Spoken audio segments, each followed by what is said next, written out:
The first lecture was 18th century modes of production, the second property and stratification, and this third lecture is the 20th century and its exchange. The propensity, the inclination of human beings to exchange is thought by most economists to be absolutely basic to our human nature.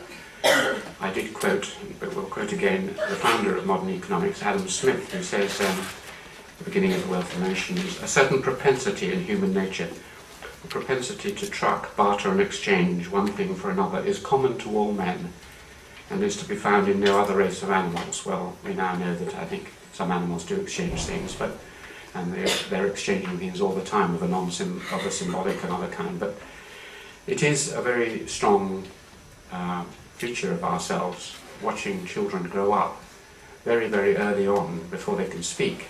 They give things to their parents give things to them. It's how we are as human beings. It's based on a double desire, as Adam Smith pointed out in his Moral Economy. One is the desire to compete, outdo, something to do with games and competition, to make marginal advantages, which we all love doing, and children love doing as much as anyone else, and all societies have this feature. And the other is the desire to be loved, as Adam Smith says, to get approbation, to get the esteem of other people. And that's why I bother about my lectures. I want you to actually enjoy them and appreciate them. I can't just come and give terrible lectures, although there's nothing directly in it for me except your approbation, really. So economics is about, modern economics is about exchange. The famous definition of economics by Robbins is, economics is the study of the allocation of scarce resources between alternative ends. But it's more complicated than that, and I want to go through now the different kinds of development of exchange systems that have been unravelled by anthropologists and others, and start with reciprocity and gift. The essence of 90% of human societies is that they are gift societies as opposed to commodity societies. In a gift society you have multiplex relations. With you I only have a single-stranded relation unless one of you comes up afterwards and we start talking, or I teach you or something. We just have this single-stranded relationship of lecturer to lecture.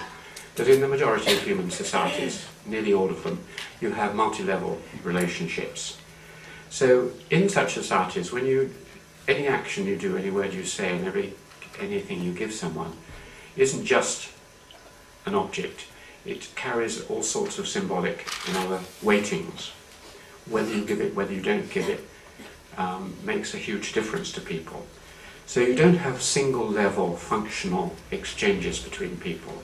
You have total, what Mauss, who is the great expert, some of you may have read parts of The Gift or heard about it, Mauss calls the total prestation. Prestation is another word for gift. And it's total in that it involves your whole personality.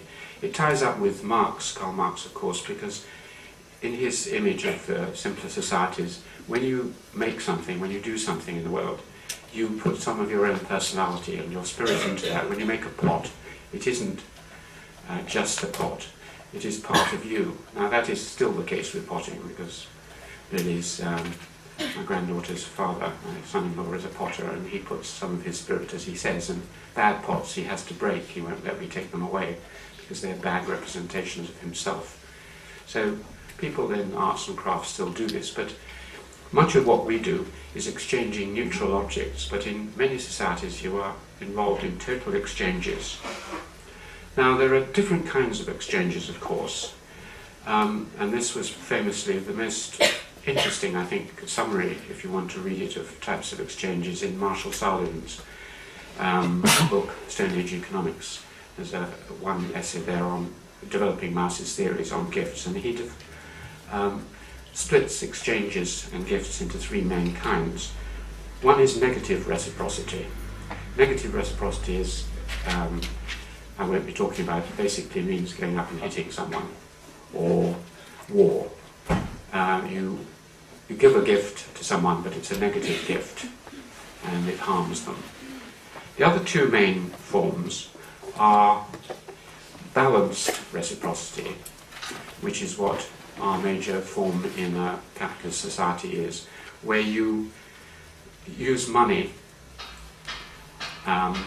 to make exchanges very, very neutral.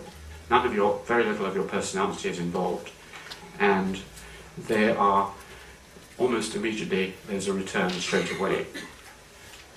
You give something, you give a shopkeeper some money, and then they give you the goods, and that's it. There's nothing more to it than that. A pure form of direct and balanced exchange. I give you £5 and you give me some apples or whatever. The relationship is balanced, immediate, and soon ended. This kind of relationship is not appropriate at all in multi-stranded societies where people know each other and are going to go on in a social relationship. And you can see this, you know this, because you make a big distinction between the groups where you can do balanced direct exchange and groups where you can't. For instance, if my wife cooks me a nice meal, as she often does, of course, or even if I cook her a nice meal, which I occasionally do, if I pulled out my credit card and said how much, she might be a little hurt, and I might be a little hurt in reverse. The same with sex and everything else in our lives.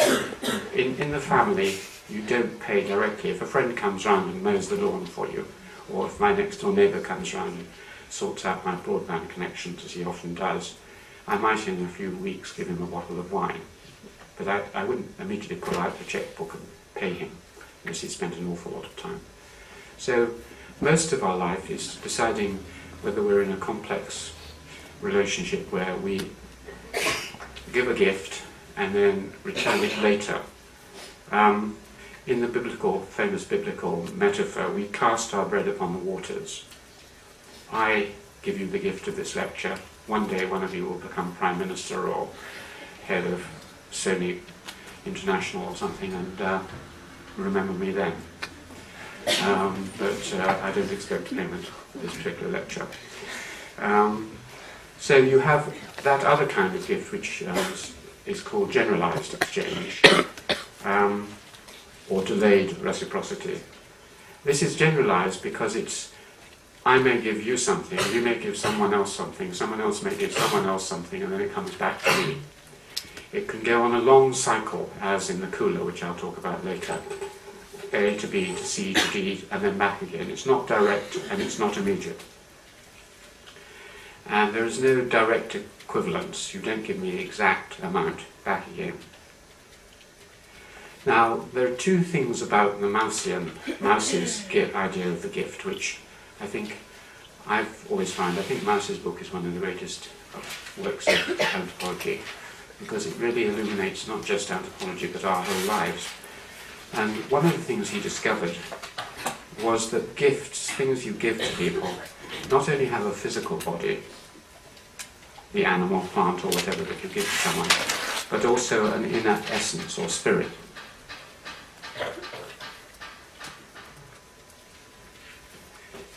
This is concealed in capitalist societies, though it is also the case here, but when you look at Melanesia, as he did, and he looked at, or Polynesia, sorry, the Polynesian concept of the how, which is spelled there, H-A-U, this is the spirit of the gift.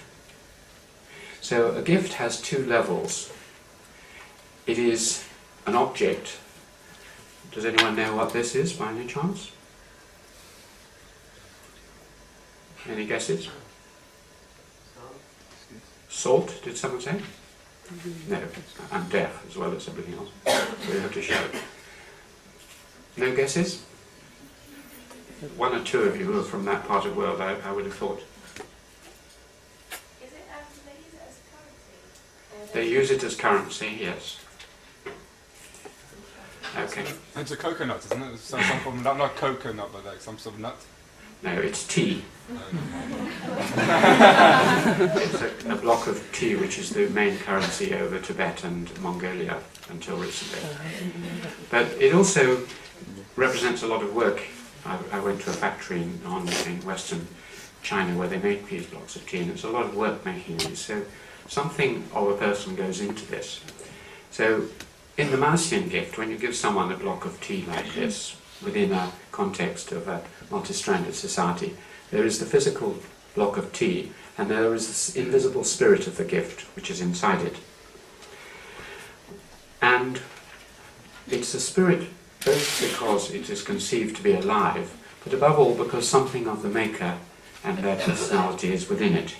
Chris Han, whose book I've recommended to you, describes the situation as thus. Mauss argued, following So He Thought the local model, that to give something was to give a part of oneself.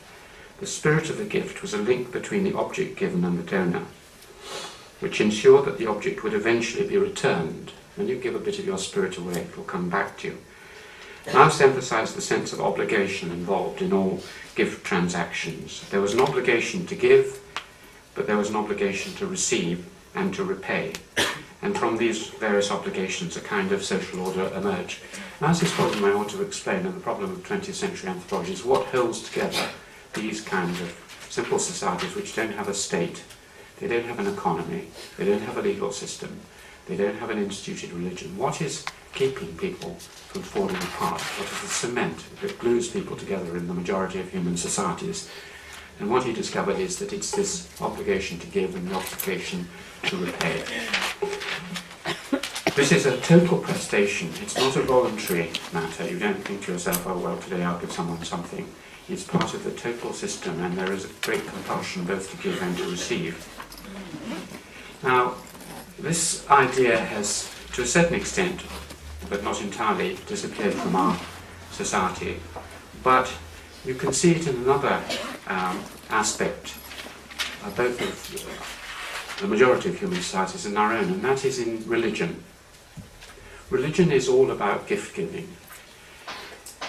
I don't know whether it's occurred to you, but sacrifice, the idea of sacrifice, is largely about gift exchanges with the spirits, with the gods. Between the human and the spiritual world, you have these people or things or whatever they are up in another realm, and you need to try and encourage them to be nice to you. So you give them gifts. And I remember that my slight shock when I went to the Himalayas, where I did my field work over the years in a Himalayan village, because I went to my first animal sacrifice. They killed a cockerel in a little shrine, and then because someone had been ill or they thought they were bewitched or something, and I saw them pouring the blood on the altar stone, and then they took the cockerel off. I'd expect them to leave the cockerel there, but they took it off and they all ate it. And I said, well, you know, the gods don't seem to be getting much out of this. You're eating the cockerel. Surely if it's a sacrifice you should leave it for them. They said, oh no, they're not interested in the physical sacrifice of the cockerel. They're interested in the spirit of the cockerel, the plah, as it's called, P-L-A-H, which is represented by a bit of the blood. That symbolically expresses that we give them the spirit of the cockerel, and then they heal us and help our crops and so on and so on. So nearly all sacrifice, the whole of Christianity is based on the sacrificial idea of the sacrifice of the lamb to God, who to begin with was a real lamb, and then in the Old Testament, and then later became Jesus, who was our sacrifice back again. Strange sort of device. God gives us the object and then we give it back to him by killing him. But anyway, that sacrificial feature is central to nearly all religions. In Puritanism and Protestantism it gets internalized, so you don't sacrifice things, you sacrifice your own will and personality and soul and devotion to God. But there's still a sacrifice involved. Now, that's one feature of gift giving. Another is that you can use gifts to fight wars with. There's a famous, well-known book on Melanesia called Fighting with Food by Michael Young, who worked on programs. But the most famous case of fighting with things is the potlatch. Some of you may have heard of this. I should have put this name up. The Kwakapel, that's a K-W-A-K-I-U-T-L, of the Northwest Coast American Indians. Famously, before it was suppressed as wasteful and then has been revived somewhat, they famously, periodically, someone would challenge another person to a potlatch. When they had accumulated, these were the kind of hunter-gatherers I mentioned who accumulated large quantities of valuable things, oil from the salmon, woven rugs, wood carvings and other things. When they got enough of these, and they had a rival who also had a lot of them, they would say, I challenge you. I'm not sure whether the person at the back is trying to, no, not attracting my attention, just trying to keep away. So they would light a fire, bring all their oil and rugs and other things to the side of the fire, and the first one would throw on 2 gallons of fish oil or whatever it was. The other guy had to put on 2.5 gallons. You were now shamed by the exchange. You'd now have to throw on a couple of nice rugs. They'd throw on 3 nice rugs. And so it went on until the guy who had the most won, and the other person was put down. It's a form of conspicuous destruction of exchange to assert status. We do it all the time. You know, well, I don't know about you, and I'm not sure about me, but it is reputed that if someone buys a nice car and you have enough money, you try and buy a slightly nicer car, so the car in your drive is slightly better than their car, and so on. Whether that's the case, the more extreme and obvious analogy is with the arms race. You have conspicuous destruction of much of the world's wealth. Most of the world's wealth now goes into making weapons, which very soon become redundant. But shame and put down your opponents. Mutually assured destruction is based on conspicuous destruction and competitiveness in an arms race. Another element of the gift is that it's a way of storage of valuable things. In most human societies, you don't have any risk-free or any ways of storing what you make in the world. You don't have building societies, obviously. There's no Hong Kong and Shanghai Bank available. So you, how are you going to save things for a rainy day when you're old, or when you're sick, or in the future when you need accumulated wealth for a wedding or some other occasion? What do you do? What you do is you give wealth away. You give as much away as possible. You force people to accept it. The classic example I'll show in one of the video classes is Onka's big mocha of the Guinea Highlanders, which I mentioned. And there you periodically kill pigs, have a great feast, give people things. That creates a debt, because there's a spirit of the gift, and they have to, when you need it, when you want to call it in, they have to come back and give you a little bit more. I've seen this in Himalayan weddings. You have a wedding, you give a great amount of food and drink and things to people, but then people have to come along and give you large sums of money, because when you went to their weddings you gave them sums of money, so it took time, an occasion to suddenly gather together large sums of money.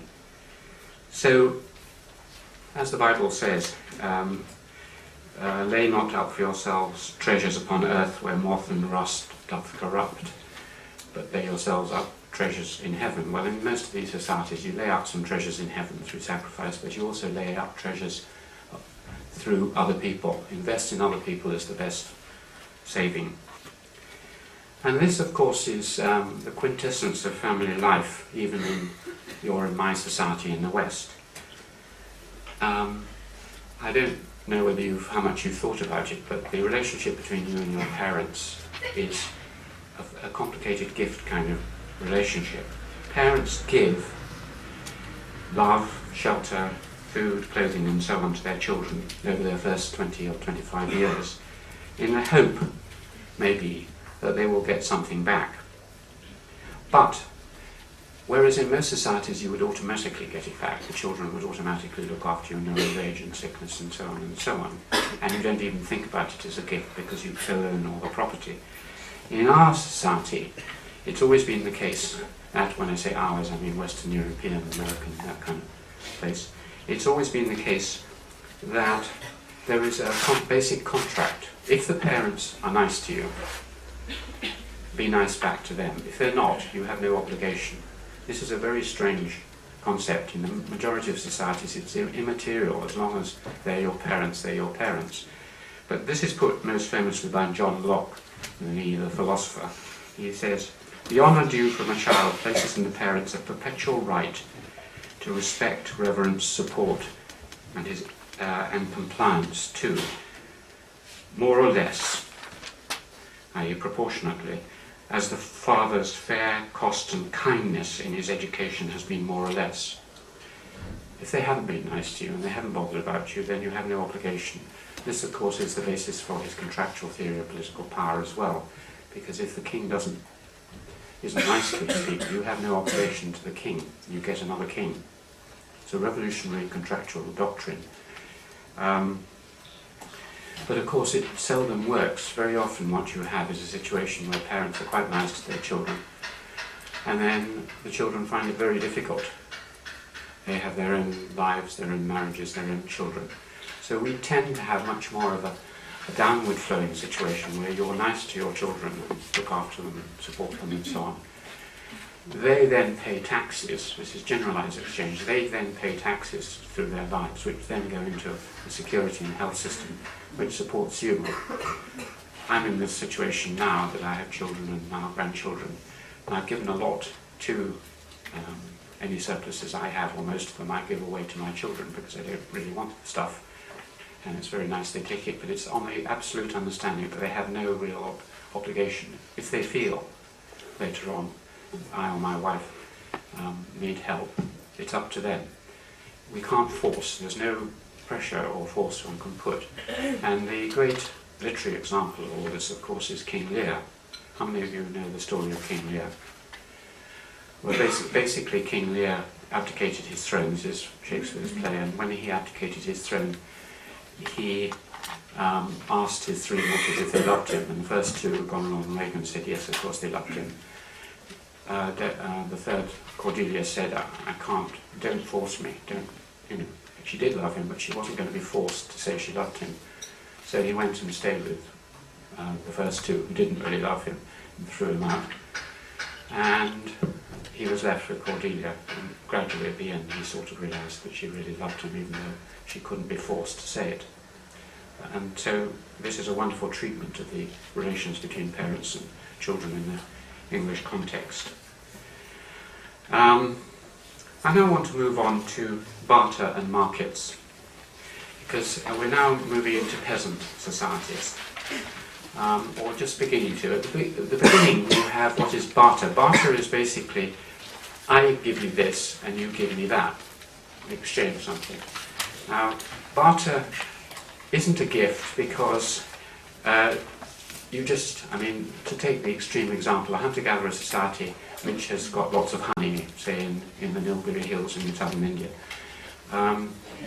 will go, they don't like the people who are in the villages and so on, but they will come to the edge of the forest, leave a pot of honey. They'll only do it once, but they'll leave a pot of honey there. If the villagers come along with, say, a bit of woven cloth and leave it in exchange for the honey, then they'll do it again. And that is barter. It doesn't need any personal involvement, it doesn't carry any spirit of a gift.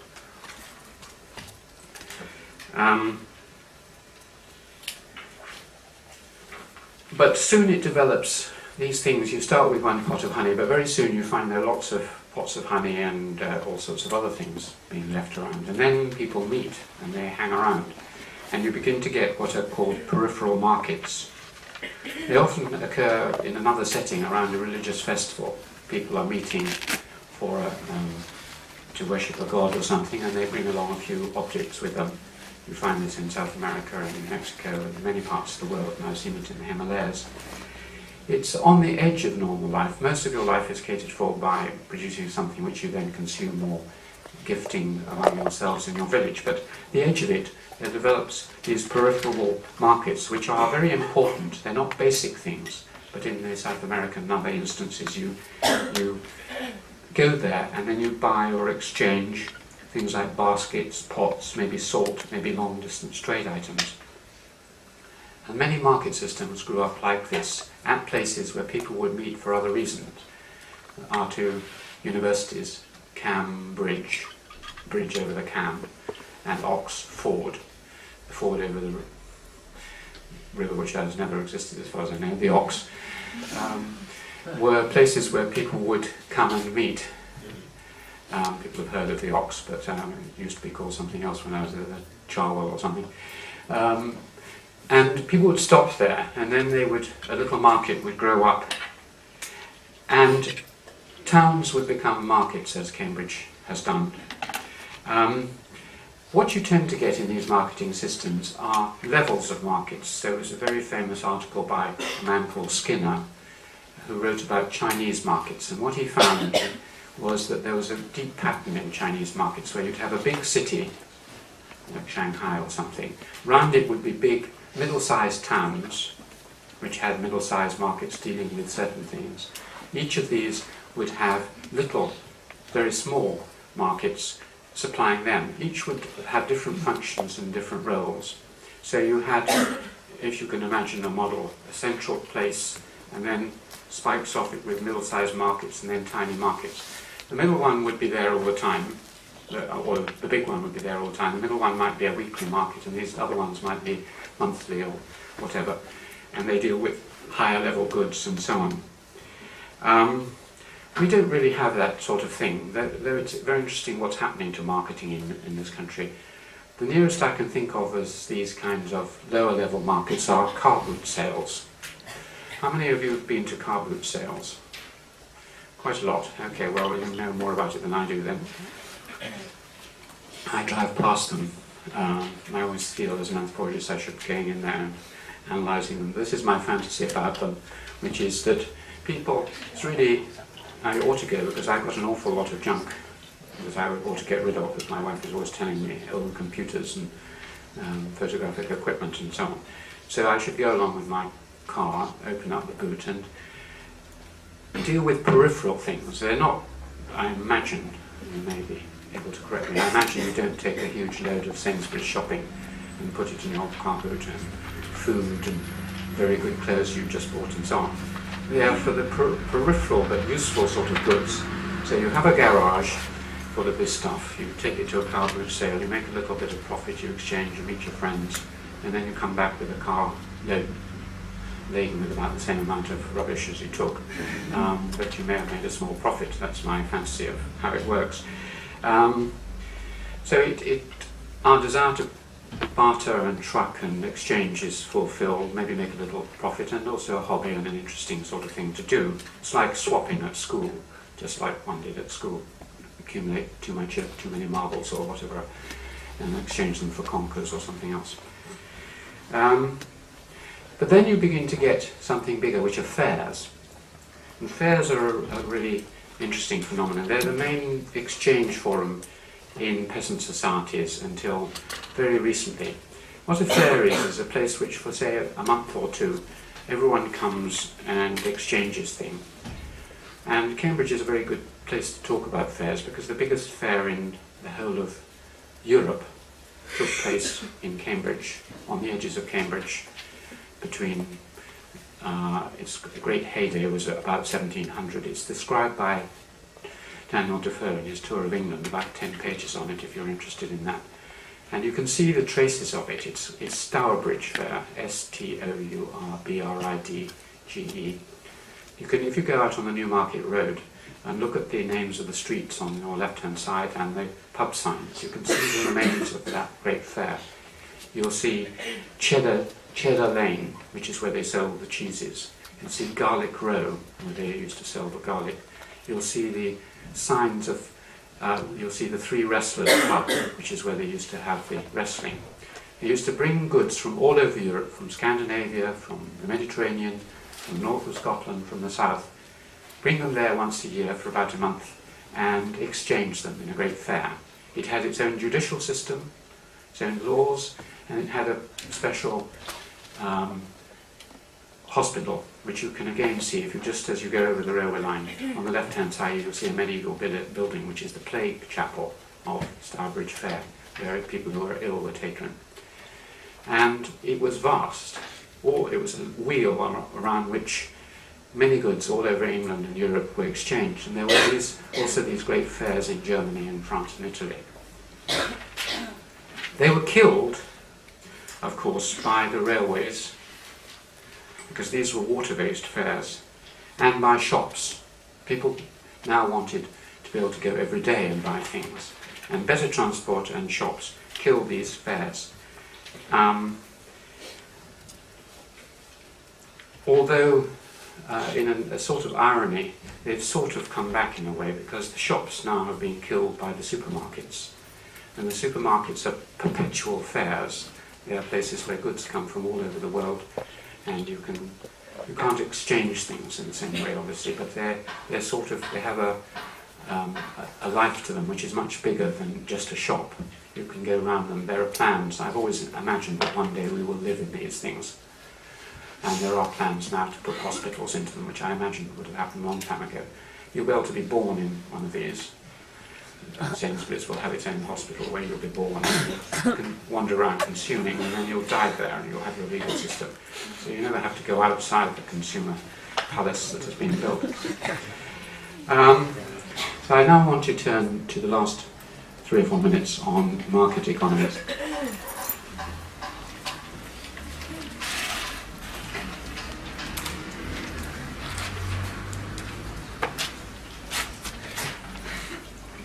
The essence of a market economy is that you have balanced exchange.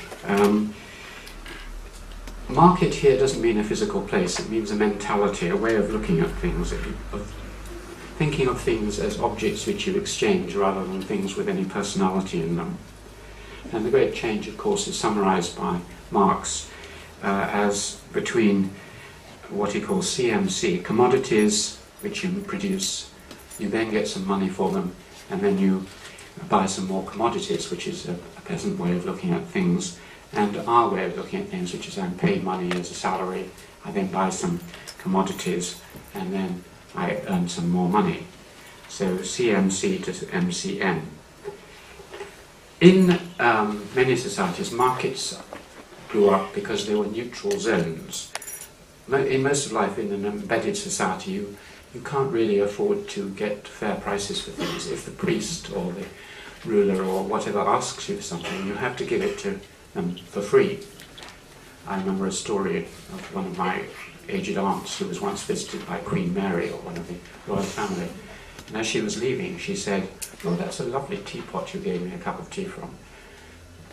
That was the end of that teapot. Obviously, if the Queen expresses an interest in the teapot, you have to give it to them for free. You're under great constraint. But markets provide a neutral zone, and this is why they're often very important in peasant societies. If you're selling something in a market, it's an arena of market mentality, and if your local mafia boss or anyone else comes along, you can say, well, of course I would normally let you have this for free, but I'm afraid this is the rules of the market. I have to charge you the market price for this. So here, a market is an insulated area,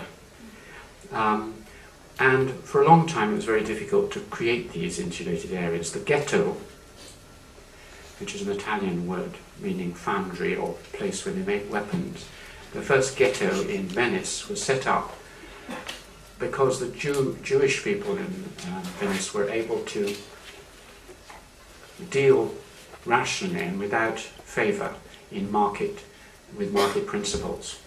That was why they were so valuable. Their religion allowed them to trade and exchange without getting embedded and to lend money, usually. So you've got the development of this money economy on the fringes of embedded economies. So you've now got an exchange or a movement from a situation where you don't have any market values to peripheral markets, bounded markets, and then to a world like the one we live in, which appears to be a total market. And yet, in fact, much of our life is actually outside the market. There are many things we can't buy and sell. I can't sell bits of King's College lawn to you, I'm afraid, or bits of the chapel, although I'm 100th part owner of it in the sense of being one of the 100 fellows or so. So, and I can't, love you can't buy according to the Beatles, etc., etc. There are many things you can't buy and sell, even in the market economy. So there are always different levels within systems, and this is the last point I want to make. You find this even in very simple societies. The famous account of exchanges in Malinowski's Argonauts, the Western Pacific, and he describes three kinds of exchange. There's Gimwali, that's Gimwali, that's haggling, roughly similar to market principles, and there's a lot of haggling of that kind. There's Urigubu, Urigubu, which is a seasonal gift-giving of yams by a man to his sister's husband. So it's a sort of embedded exchanges, and they reinforce ties. And then there is the famous Kula ring, K-U-L-A ring, in which two kinds of goods are exchanged with each other. There are shell necklaces called Sulava,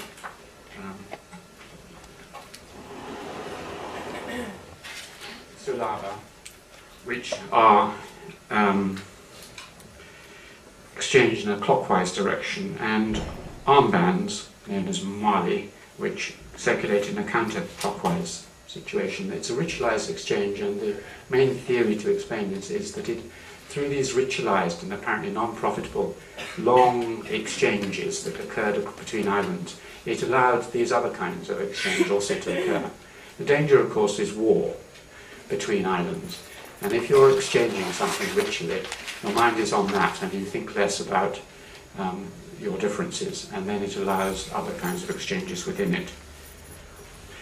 So, to end, we all live in a mixed market economy. We have the fantasy that we are highly monetized and we live outside the market, but in our family and with our friends and in many relations, including mine to you, it's not quite as simple as that. Thank you very much.